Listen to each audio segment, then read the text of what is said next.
దినానికి 10 గంటల పని దినానికి వ్యతిరేకంగా పోరాటం చేయాలని చెప్పేసి కూడా ఈ సందర్భంగా మేము గుర్తు చేస్తూ ఉన్నాం.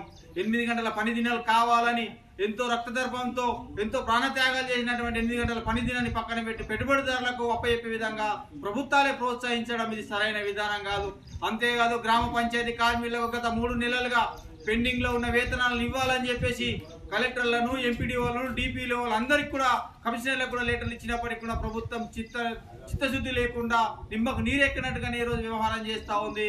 ఇది సరైన విధానం కాదు. రేపు రాబోయే రోజుల్లో ఖచ్చితంగా ఎలక్షన్లు రాబోతున్నాయి. స్థానిక ఎన్నికల్లో ప్రధాన పాత్ర పోషించేటువంటి కార్మికులే రేపు మీకు బుద్ధి చెప్తారని చెప్పేసి కూడా ఈ ప్రభుత్వానికి గుర్తు చేస్తున్నాం.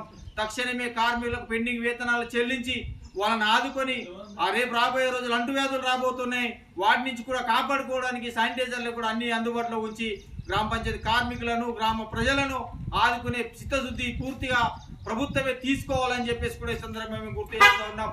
రేపు రాబోయే రోజు రేపు 9వ తారీఖు దేశవ్యాప్త సార్వత్రిక సమ్మెను విజయవంతం చేయడానికి కార్మికులు, కర్షకులు అందరూ నడుం బిగించి రేపు రోడ్డు మీదకి రాబోతా ఉన్నారు.